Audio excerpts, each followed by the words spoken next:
Permettez alors maintenant que je vous partage quelques convictions sur cette communication, en lien bien sûr avec tout ce qu'on se dit déjà, c'est pas isolé du reste. Ça va? Vous êtes là? Oui. Non, parce que il n'y a peut-être pas de rugby, mais c'est pas forcément une heure très favorable. Hein. C'est l'heure de la méditation, souvent horizontale plus qu'autre chose. Eh oui. D'abord, soyons très francs entre nous. La première chose que je dirais, c'est que au niveau de la communication de l'Église, la communication de l'évangélisation, on a tout contre nous. Tout contre nous. On pourrait se dire, on a tout est contre nous. Là, en ce moment, tous les clignotants sont rouges. On pourrait se dire, est-ce qu'il faut encore y aller? Tout en apparence est contre nous. Je vais citer quelques exemples. D'abord, on a contre nous l'argument de la nouveauté. Parce que le christianisme étant tellement enraciné dans notre Occident depuis des siècles et des siècles, souvent on nous dit mais qu'est-ce qu'il y a de neuf? Quoi de neuf chez vous? Alors, comme on est dans un monde qui aspire à la nouveauté, mais vous savez, cette nouveauté, souvent, une nouveauté tout de même très intéressée, très fugace, mais notre nouveauté, la nôtre, comment la communiquer? Ça, c'est la première difficulté, parce que, évidemment que vous et moi, nous croyons que Dieu fait toutes choses nouvelles en nous. D'accord, nous le croyons. Nous le proclamons. C'est ce qui nous fait vivre. C'est ce qui fait que certains jeunes croyants ont un âge très avancé et sont d'une jeunesse de foi phénoménale. Mais en même temps, comment dire la nouveauté quand on est là depuis des siècles? Comment la dire dans les médias, notamment? Quoi de neuf? Moi, c'est le nombre de fois où les médias me disent « Ah bon oui, on sait d'avance ce que vous allez dire. » Je dis « Oui, mais enfin, vous m'avez quand même invité. Permettez que je vous dise quand même. Hein. » Mais ça, c'est un premier niveau de défi, la nouveauté. C'est neuf. Alors, il faut faire du neuf, mais pas pour le plaisir de faire du neuf, évidemment, mais montrer que c'est nouveau pour nous aussi, pour nous d'abord, et que par exemple, l'Évangile, quand on l'ouvre, même si on connaît en apparence par cœur le texte, il est encore nouveau, que le rassemblement qu'on est en train d'organiser, il nous renouvelle, que la fête qu'on célèbre dans un calendrier liturgique, on ne s'en lasse pas de la fêter. Quand le journaliste vient vers nous et qu'il dit quoi de neuf le jour de la Pentecôte, ou quoi de neuf le jour de Pâques, on n'entre pas dans la routine de notre christianisme. Qu'est-ce qu'on a de neuf? C'est le premier niveau de difficulté. Deuxième difficulté, c'est le rapport au temps. L'horloge des médias n'est pas souvent notre horloge.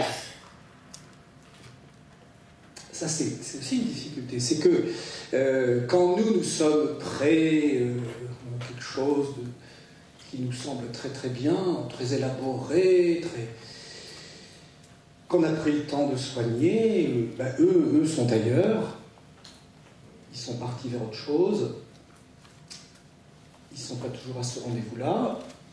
Il leur arrive, eux, d'avoir une horloge plus impatiente, et c'est nous qui disons non, attendez un peu, c'est pas mûr, on vous recontactera, ou bien non, on n'a pas envie de réagir là-dessus. On a un rapport au temps là qui est pas facile, parce que nous n'avons pas à être serviles et à devenir esclaves d'une horloge qui est folle, une horloge qui s'accélère, une horloge trop souvent effervescente. Et en même temps, nous devons tenir compte de ce rapport au temps. Si nous voulons être dans la com, il faut accepter que, à certains moments, leur temps soit aussi le nôtre. Même si on n'a pas tout fini, ce que vous voulez dire, on n'a pas tout élaboré. Bon. Et à l'inverse, et ça n'est pas contradictoire, il y a des moments où on a aussi à rendre service au monde en disant, non, on n'habitera pas ce temps-là, parce que on a nous autre chose à dire, et on le dira plus tard. Bon. voyez la tension là que ça représente. C'est pas tout blanc, tout noir. Mais moi, je fais souvent l'expérience de ce décalage de montre. Un média fait un téléphone en disant oh, c'est très urgent, est-ce qu'on peut vous interviewer au journal de midi pour telle chose?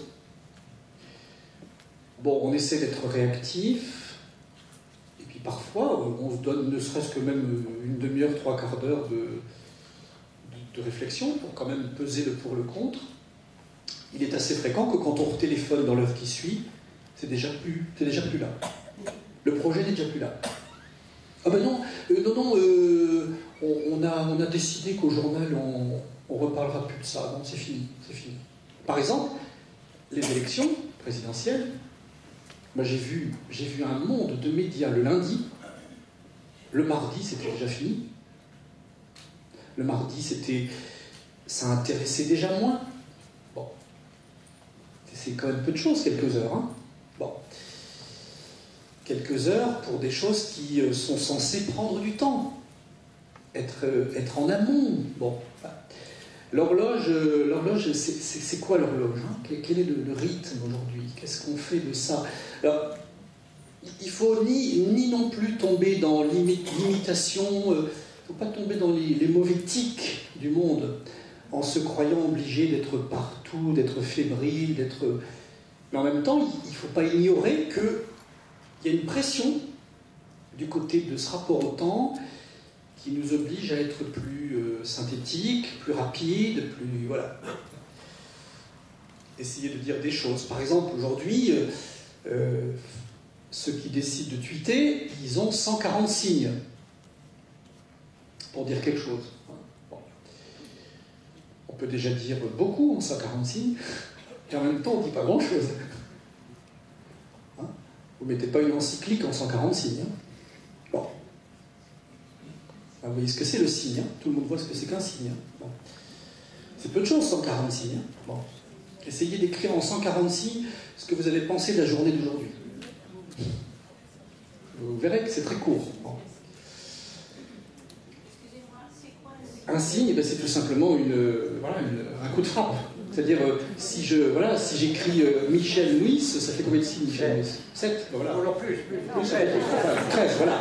Alors, Michel Louis, évêque de Périgueux et Sarlat, ça fait déjà beaucoup de signes. Hein bon. Alors, vous voyez que si j'en ai 140, vous voyez, les espaces en plus. Eh oui. D'accord. Bon, c'est pour illustrer, d'accord. C'est pour illustrer. Il y a un autre défi. Un autre défi, c'est, on nous dit, ouais, mais vous êtes gentil, mais vous êtes en perte de vitesse. Hein. Bon, regardez quand même, vous n'avez pas grand monde. Vous n'avez pas grand monde dans vos séminaires, vous n'avez pas grand monde dans vos... Vous croyez vraiment que vous attirez encore beaucoup. Alors vous prétendez peser dans l'opinion, mais en fait, vous devenez une sorte de lobby. C'est un défi parce que qu'est-ce que ça veut dire peser? C'est le nombre. D'abord, le nombre que nous sommes n'est pas si ridicule, faut savoir le redire. Surtout quand on le regarde à l'échelle mondiale, même si nous avons des difficultés en Occident, c'est vrai, mais en même temps, à l'échelle mondiale, il n'est pas ridicule du tout. Quand, si le pape parle, c'est plus d'1 milliard d'hommes qui se réfèrent à lui. Ça mérite le respect. Surtout qu'en plus, il ne parle pas que pour ce milliard-là, il parle pour l'humanité tout entière. Rappeler de temps en temps à certains que, la pédophilie c'est effroyable, que la pédophilie c'est condamnable, que oui, mais qu'il y a aussi 15 000 prêtres en France, qu'il y a 400 000 prêtres sur la planète, et que ces 400 000 prêtres vivent leur ministère. Bon. Donc vous voyez, vous êtes combien quand je prends un exemple.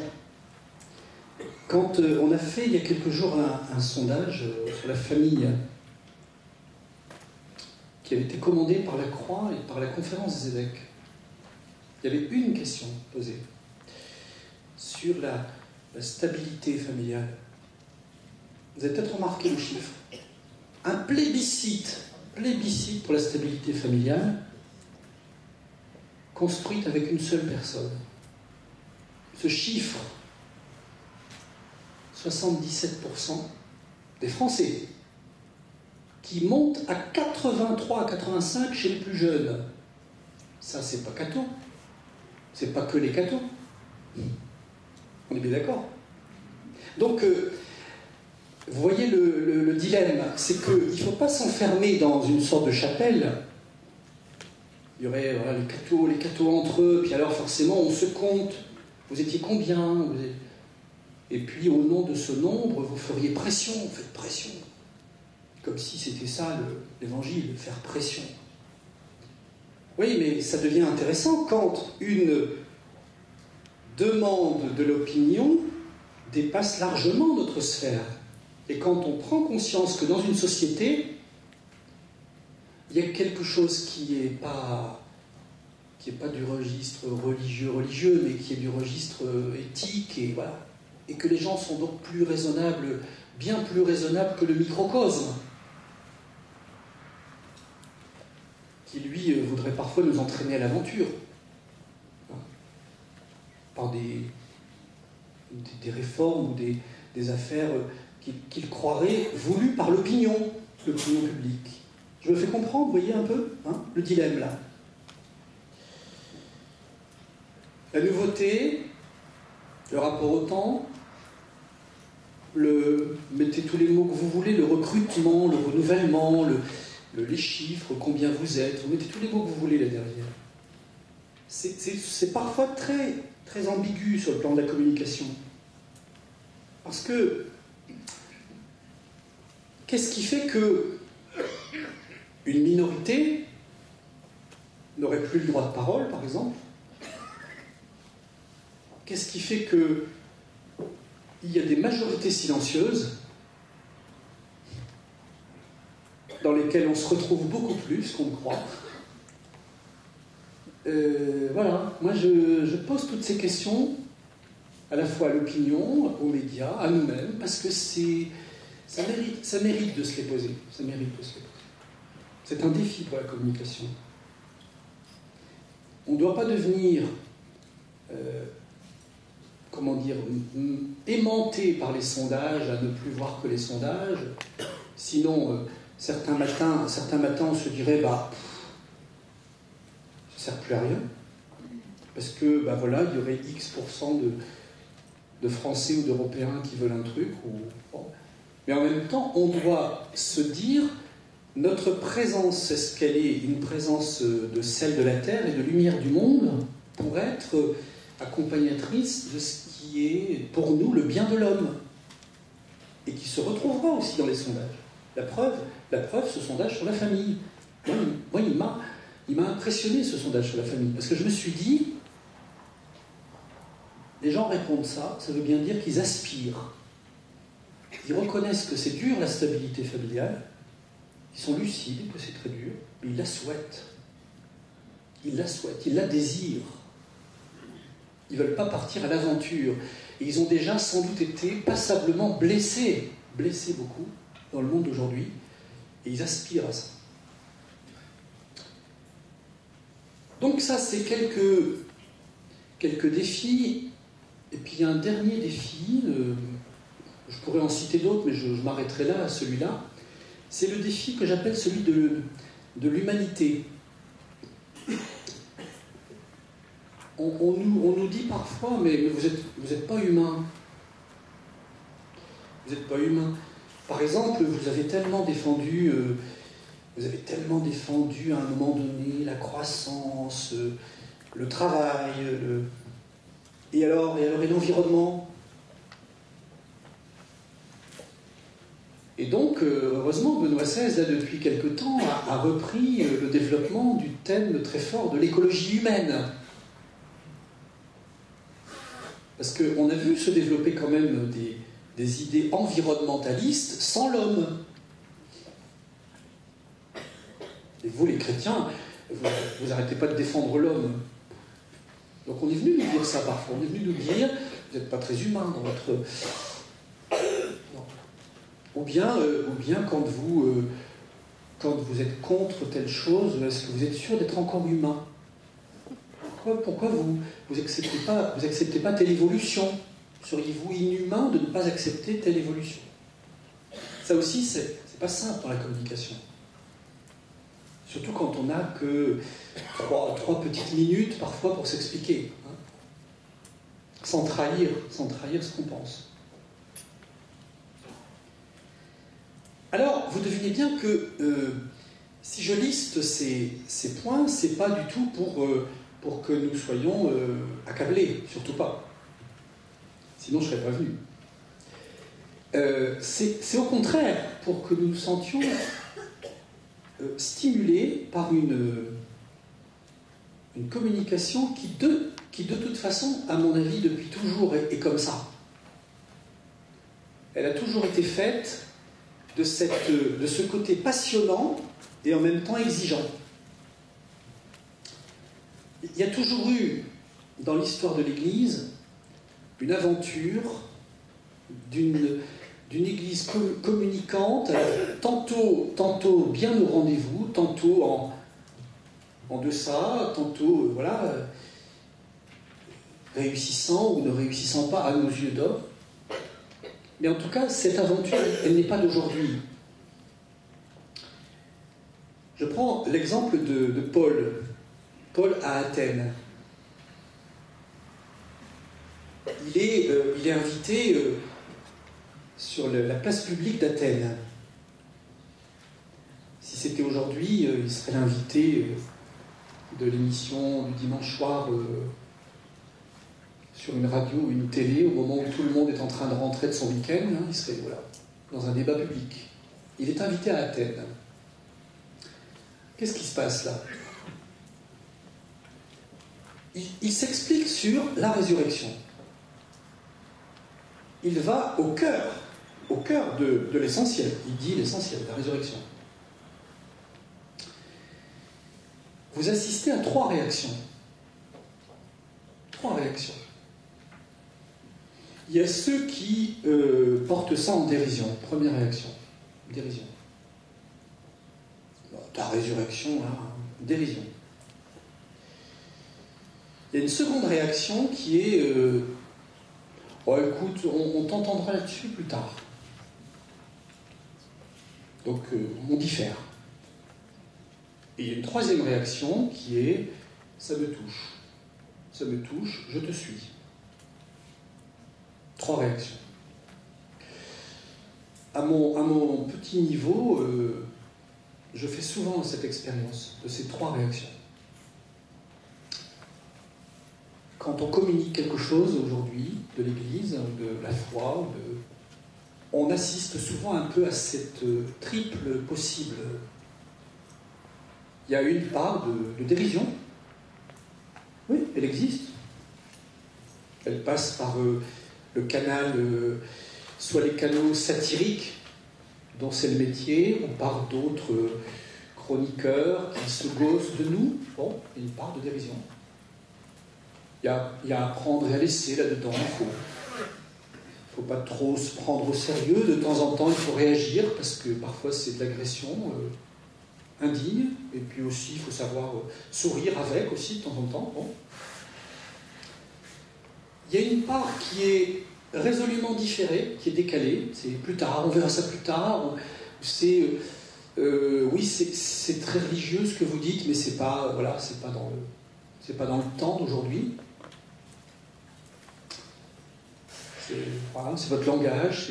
Et puis il y a une troisième part qui, je crois, fait son chemin, qui fait prendre conscience de choses. Voilà un peu les trois réactions auxquelles j'assiste aussi. Un peu à la suite, très modestement bien sûr, mais dans le sillage de ce que Paul a connu. Et je vous assure que c'est très concret. Ça peut être à la sortie d'une émission, ça peut être après un dialogue. Certains qui disent tiens, ça m'a fait réfléchir. Merci d'avoir dit. Ça, c'est cette troisième réaction, ça m'a imprégné quelque chose. La seconde réaction qui diffère, c'est celle qui parfois vient nous renvoyer à la figure Oui, oui, d'accord, vous dites ça, mais ça c'est votre version religieuse des choses. Alors ça nous interroge. Comment faut-il faire pour en reparler plus tard, peut-être?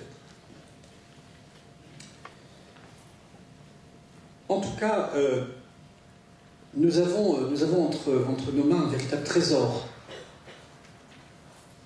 Un trésor. Il nous incombe de mieux le partager. Nous devons, nous les premiers, nous demander pourquoi nous le partageons si mal. Il y a des moments émouvants de rendez-vous vraiment vécus, réussis. Je prends l'exemple de la bioéthique. La bioéthique, pendant 2 ans, avec les états généraux de la bioéthique, a été le lieu d'un dialogue très fort. Monseigneur Dornelas a coordonné admirablement toute une réflexion. Il y a beaucoup de gens qui ont dit l'Église apporte là sa pierre, c'est vraiment bien, elle donne sa contribution. Et ça a été tout un labeur, toute une présence.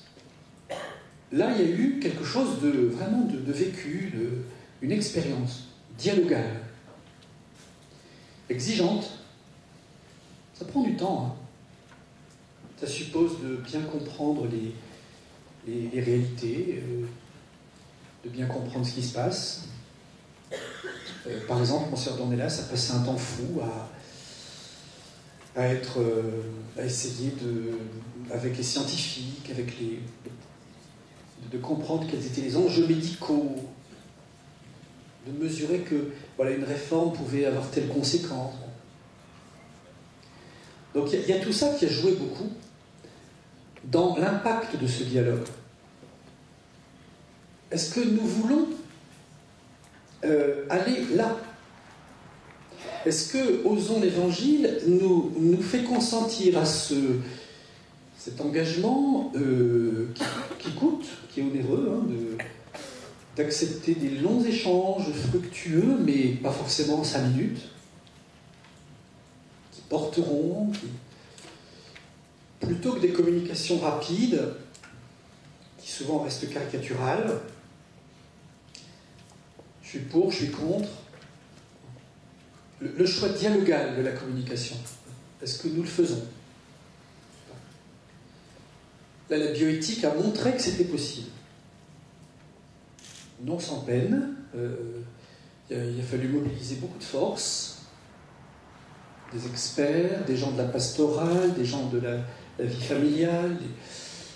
Il y a beaucoup d'élus qui ont accepté aussi d'échanger, mais bon, voilà. Est-ce qu'on entrerait, oui ou non, dans une communication dialogale? Ça, c'est un choix que je crois nous avons intérêt à faire pour les temps qui viennent. Parce qu'il est, à mon avis, porteur d'avenir. Alors, il n'est peut-être pas toujours très rentable dans le premier temps. Dans le premier temps, on dit à quoi ça sert?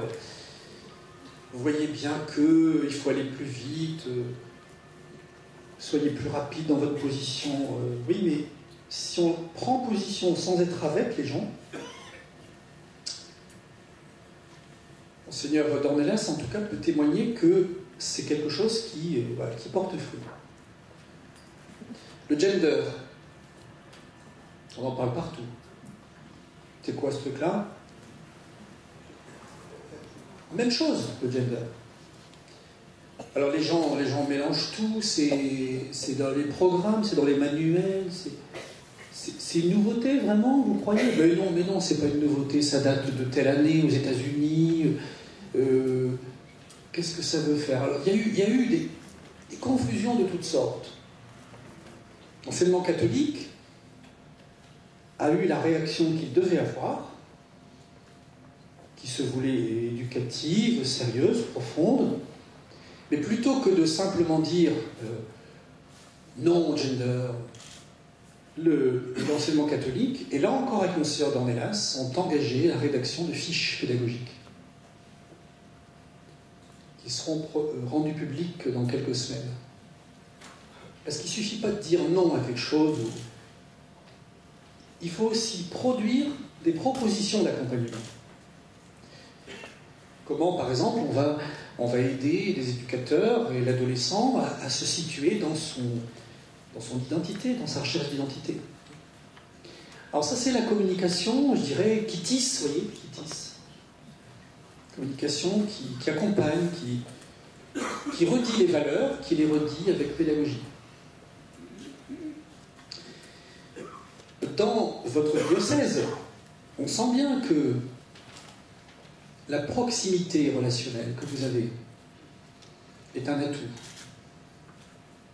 Préservez-la, je vous le dis en toute simplicité, vraiment très, très sincèrement, parce que c'est pas du tout... Moi, je ne visite pas les diocèses pour les flatter, je ne suis pas là pour flatter les diocèses, ce n'est pas le but de mes visites. Mais je sens bien que vous avez ici, dans ce diocèse, un vrai atout de qualité de relation entre les acteurs d'église et les acteurs publics, enfin, les responsables. J'ai plusieurs témoignages depuis plusieurs heures là-dessus. Il faut préserver ça, il faut le travailler, C'est très important pour une communication, pour accéder à des productions communes, pour se parler, se comprendre, pour faire face de temps en temps à des causes communes qui engagent l'avenir de la cité. L'Église catholique, elle a une proximité, une tradition de proximité. Il ne faut pas l'oublier non plus, ça. On a beau avoir moins de personnel, on existe depuis toujours pour la proximité. Et cette proximité-là, il ne faut pas la perdre. Parce que c'est une des bases de notre communication. Je pense que notre communication, sa force, ça doit être de plus en plus de ce côté-là. La rencontre la plus locale possible, la plus maillée possible avec les uns et les autres. Une proximité relationnelle qui me semble quelque chose qui est un atout. Et merci à celles et ceux qui, parmi vous, vivent ça, soit dans la vie paroissiale ou dans les associations, le service de la société civile. Bon. On voit bien qu'on doit être à ce rendez-vous. Vous avez pu remarquer que les réformes territoriales, qui viennent d'être d'ailleurs une des causes de grands débats quant au sénatorial, les réformes territoriales ont été une des choses sur lesquelles beaucoup d'élus nous ont dit, à nous l'Église, vous nous avez devancés. Vous avez une compréhension de la vie territoriale. J'ai souvent entendu dans des départements des gens qui cherchent l'intercommunalité nouvelle pour demain, ils la cherchent, ils ne savent pas bien ce qu'elle sera, et qui disent merci à l'Église d'avoir une réflexion là-dessus, d'avoir eu des projets pastoraux de responsabilité et de proximité. Donc là, on a un trésor aussi, de ce côté-là. On a un trésor aussi du côté de la sacramentalité. Nous devons mieux communiquer sur les sacrements. Parce que le Christ nous est confié, il est entre nos mains, par la grâce de la mission qu'il nous confie et des demandes que la sociologie fait venir vers nous. Et nous avons une communication là, du côté des sacrements. N'oublions quand même pas que, vous le diriez beaucoup mieux que moi, nous avons encore une demande qui nous vient par les événements de la vie. Et je trouve qu'on doit soigner plus encore notre communication des événements. La naissance, bien sûr, le mariage, le deuil, toutes les étapes de vie. Ce que le monde des journalistes appellera peut-être un peu vite les marronniers. Dans le monde des journalistes, on parle des marronniers de la vie. Vous savez, les marronniers, c'est cette expression qui traduit les dates ou les événements qui se répètent, les rituels qui se répètent. Mais l'Église catholique, elle a des marronniers fabuleux.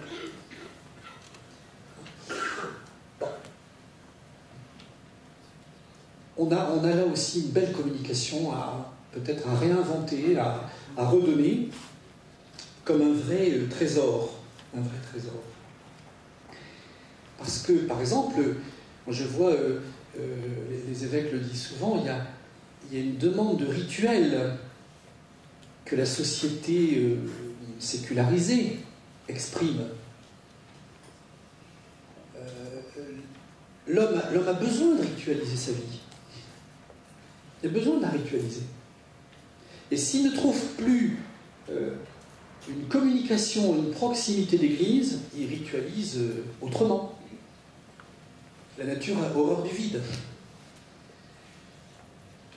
C'est une des graves questions, par exemple, il y en a parmi vous qui portent cette responsabilité, et merci à eux, du côté de la pastorale des funérailles, par exemple. C'est pas si simple aujourd'hui.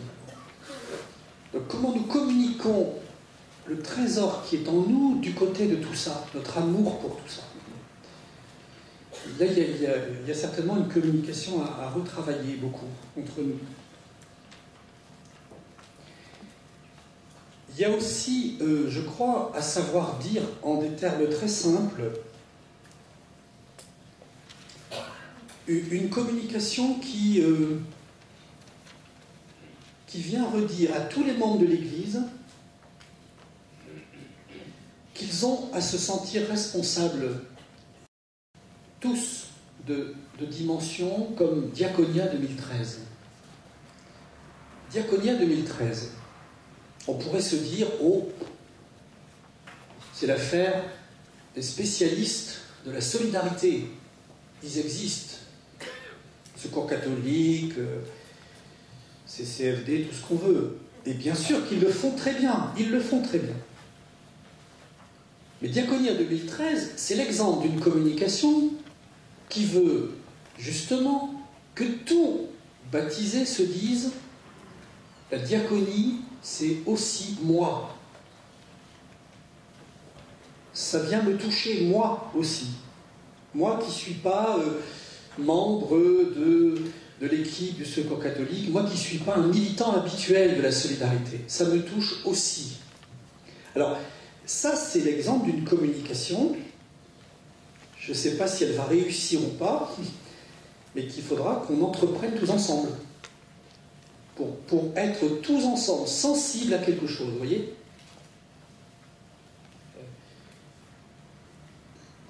L'enjeu, c'est de redire,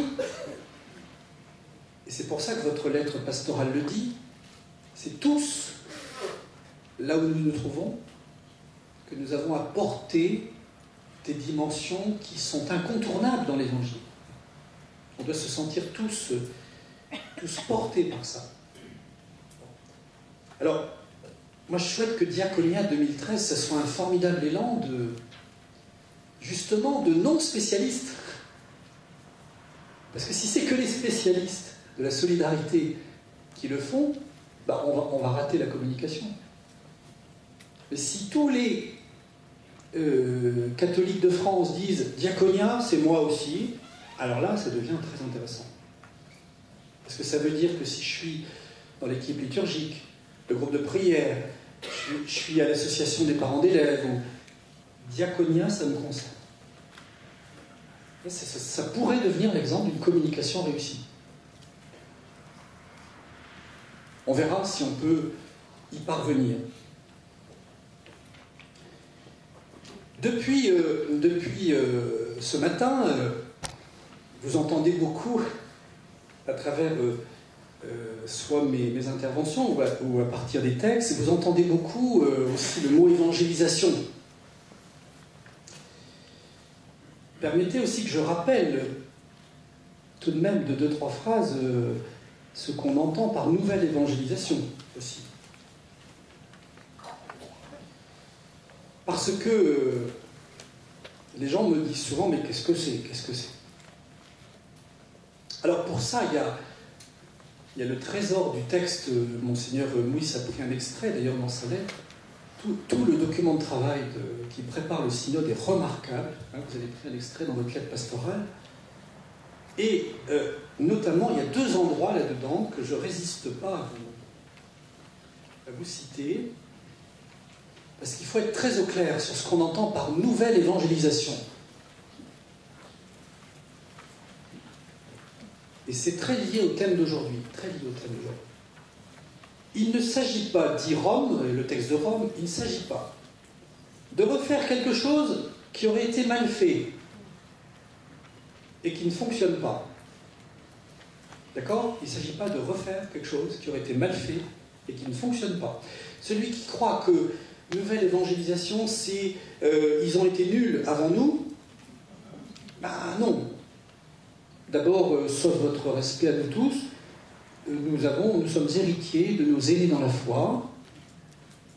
Nous avons tous pris notre part, bonne ou mauvaise certains jours, mais nul d'entre nous ne peut s'ériger en faiseur de... Donc il ne s'agit pas de ça. C'est quand même important de le redire, parce que parfois certains plastronnent un peu, hein, en disant la nouvelle évangélisation, c'est moi. Hein. Bah non, désolé. De sorte, dit Rome, que la nouvelle évangélisation deviendrait un jugement implicite sur l'échec de la première. Non, pas de ça. Ça, c'est l'impasse. La nouvelle évangélisation n'est pas non plus une nouvelle version de la première. C'est pas une nouvelle version de la première. On ne refait pas le passé. On ne le refait pas. C'est pas non plus une simple répétition. Ah, si on pouvait refaire comme avant. Hein, vous ne pouvez pas repasser le film. Ben non, on ne peut pas repasser le film. L'évangélisation, c'est pas une cassette vidéo qu'on repasse. Hein. Même si on doit bien sûr s'inspirer du passé, évidemment. Ça va de soi. La nouvelle évangélisation, elle est le courage d'oser de nouvelles voies. Le courage d'oser de nouvelles voies face aux nouvelles conditions au sein desquelles l'Église est appelée à vivre aujourd'hui l'annonce de l'Évangile. Là, je suis en train de vous lire le paragraphe 5 du document de Rome. L'audace des nouvelles voies. C'est ça, la nouvelle évangélisation. Et donc, chers amis, si ici, dans ce luxe, nous voulons bien, ce luxe, bien sûr, bien sûr, nous l'entendons bien, bien sûr, avec beaucoup de sobriété. Nous entendons la phrase « nouvelle dans son ardeur », dans ses méthodes et dans ses expressions, là, ça devient intéressant. Nouvelle dans son ardeur, ses méthodes, ses expressions. Et là, nous sommes concernés dans une journée comme aujourd'hui. La communication, ardeur, méthode, expression. Là, oui, il y a du boulot. Là, il y a du boulot. Mais sans prétention d'aller contre les autres qui... Et il y a un deuxième passage à la page 23 de ce document, au paragraphe 10. La nouvelle évangélisation signifie d'être capable de repartir, de dépasser les frontières, d'élargir les horizons. Elle est le contraire de se suffire à soi-même. Elle est le contraire de la mentalité du statu quo, le contraire d'une conception pastorale selon laquelle il suffirait de faire comme on a toujours fait. Il faut que toutes les églises locales réentendent qu'il est temps que l'Église appelle toutes les communautés à une conversion pastorale au sens missionnaire de l'action et des structures. Et là, nous sommes concernés aussi. Donc la nouvelle évangélisation, c'est notre conversion, d'abord, dans nos actions et nos structures. Si on pouvait avoir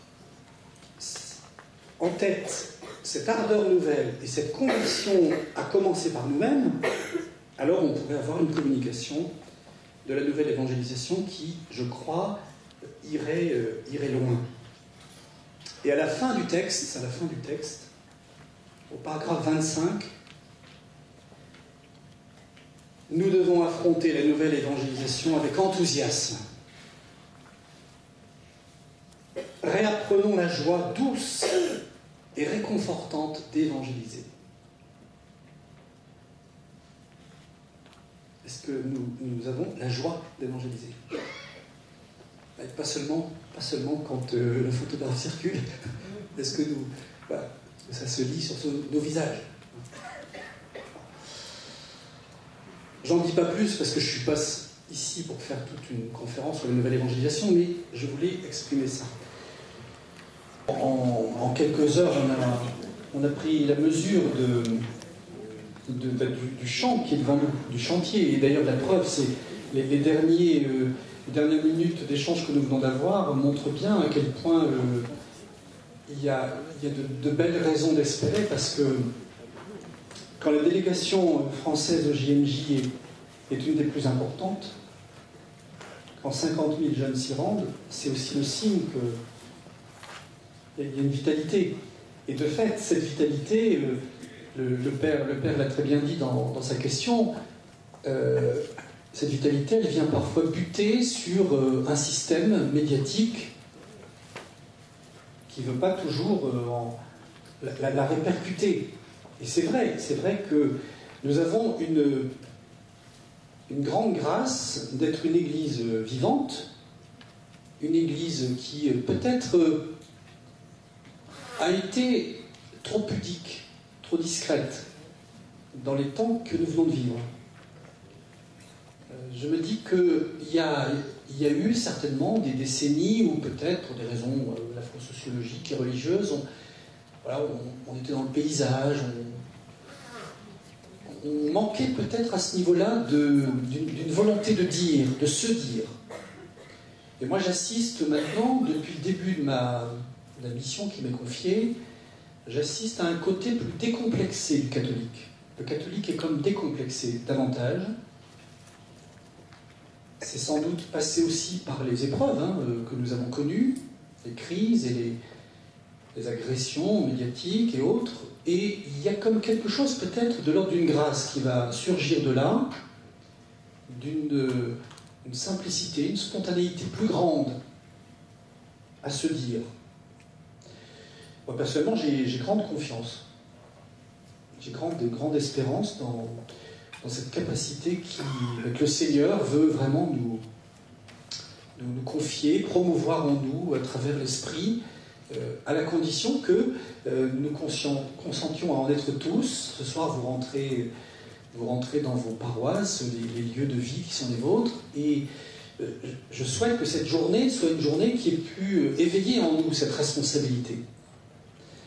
Vous avez eu la gentillesse d'écouter le porte-parole durant cette journée, si ça pouvait vous rendre porte-parole à votre tour, là où vous êtes, là où vous vivez, que nous le soyons tous. Donc ça, c'est une première chose. Alors, il y a une deuxième chose aussi que je donnerai en conclusion, c'est Paul Ricoeur a dit un jour, en visitant Thésée, il avait été tellement marqué par vraiment la motivation des jeunes. Il a dit, en rentrant de Thésée, je découvre, après avoir vu ces jeunes, à quel point le mal, aussi radical soit-il, n'est jamais aussi fort que le bien. La rencontre de ces jeunes me fait dire que le mal, aussi radical soit-il, n'est jamais aussi fort, n'a jamais le dernier mot, comme le bien peut l'avoir. Donc il y a comme une confiance de fond du côté de ce qui est en train d'advenir, de ce qui est en train de naître, que moi personnellement je vous invite à relayer à travers les orientations pastorales qui sont les vôtres. Ça suppose beaucoup de notre part, beaucoup aussi d'exigences. Notamment l'exigence de faire ce qui relève de notre mission. De ne pas vouloir forcément accomplir la mission de l'autre, mais la nôtre. Je dis souvent en communication, si les gens faisaient chacun sa communication, la sienne, là où on est. Bon. Si on est responsable d'une paroisse ou responsable, ce serait vraiment une irrigation générale. Trop souvent, on perd beaucoup d'énergie à vouloir refaire toute la communication. Il y a parfois des sites, par exemple, qui s'encombrent de vouloir tout refaire, alors qu'ils ont à être le site d'une paroisse et pas être le site du monde entier. Bon. il y a des journaux paroissiaux qui se surchargent parfois de certaines mises en page pas nécessaires. Revenons chacun aussi à la mission qui est la nôtre, pour d'autant mieux communiquer dans le domaine qui est le nôtre. Si vous êtes en pastoral santé, si vous êtes en pastoral mouvement de jeunes ou autre, voilà, communiquer là où nous sommes pour redire ce qui nous anime. Puis alors, il y a quelques références, moi, qui m'animent. Je me permets de citer saint François de Sales. J'aime beaucoup saint François de Sales, puisqu'il est le saint patron de tous ceux qui communiquent, et c'est vraiment une des figures saintes, moi, qui me fait souvent, qui me nourrit beaucoup. Et François de Sales disait « Le monde devient si délicat qu'il faut l'approcher avec des gants parfumés ». Il disait ça il y a 4 siècles. On pourrait écrire ça ce soir dans un journal. C'est fabuleux, fabuleux. Mais François de Sales ajoutait, il importe de lui dire à ce monde qu'il est aimé et qu'il est sauvé. Le monde devient si délicat qu'il faut l'approcher avec des gants parfumés, mais il doit nous importer de lui dire qu'il est aimé et qu'il est sauvé. Ça résume un peu tout ce que j'ai voulu vous partager. Le monde devient délicat, c'est vrai. Les gants parfumés, parfois il faut les... Voilà. On est parfois un peu gauche quand on met ses gants parfumés. Donc vous avez un t-shirt à emporter ce soir, des gants parfumés, une victoire de rugby, mais surtout une communication franche, cordiale et joyeuse. Voilà.